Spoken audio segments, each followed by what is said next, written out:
достор, кандайсыңар? Жайкы каникулуңар кандай өттү? Меники абдан сонун.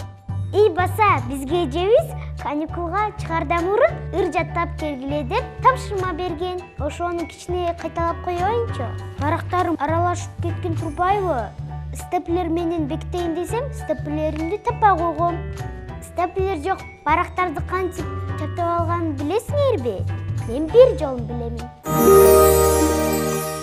Ал үчүн бизге мына ушундай канцелярдык бычак керек. Достор, абайлагыла. Бул деген курч. Ошон үчүн буну абайлап кескиле. Ал үчүн биз башчагын таап,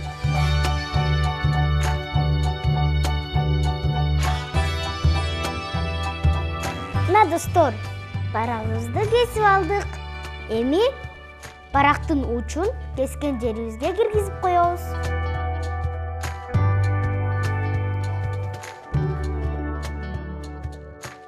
Мынакей достор, эми барактарым түшпөй калды. Көрдүңөрбү? Сонун лайфхак бекен? Силерге жактыбы? Мага абдан жакты. Ал эми дагы бир лайфхак.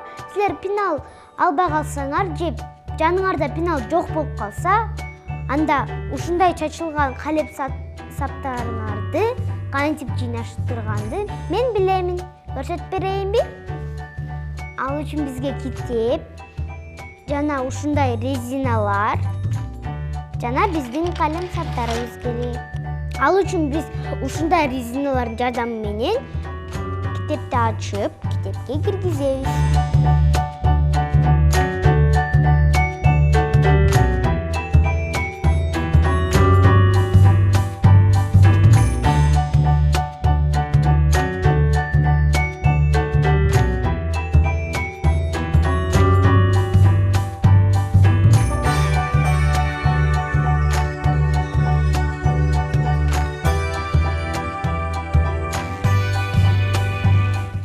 Жинап алдык.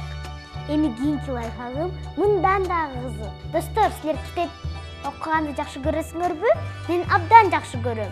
Мен жакы каникулда ушундай кыргыз эл жомоктору деген китепти окуп чыктым.